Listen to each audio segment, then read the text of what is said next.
Ben. Berapa tahun?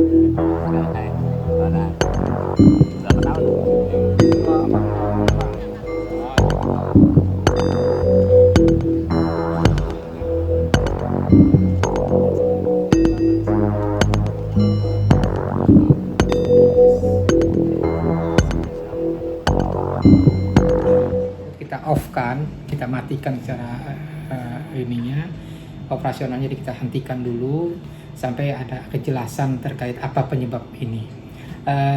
Memang sebelum operasional kemarin kita ada maintenance, ada perbaikan karena memang ada beberapa LED-nya itu mati.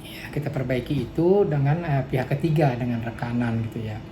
Nah, selama ini sih, selama operasional haji ini nggak ada kendala apa-apa gitu ya, nggak ada masalah apa-apa, cuma ucapan selamat datang jamaah haji Jawa Barat di embarkasi Jakarta Bekasi. Setahu saya hanya itu permasalahan. Jadi kalau insiden ini terjadi, ya itu di luar dugaan kita. Adapun penyebabnya kami belum bisa menyampaikan ini penyebabnya siapa. Jadi mungkin nanti saya juga diskusikan lagi dengan Pak Kepala, apakah ini kita harus teruskan ke yang berwajib atau seperti apa. Yang jelas kita harus tahu dulu gitu ya penyebab utamanya ini apa.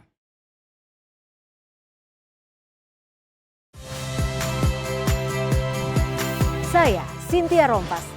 Saksikan program-program Kompas TV melalui siaran digital, pay TV, dan media streaming lainnya. Kompas TV, independen, terpercaya.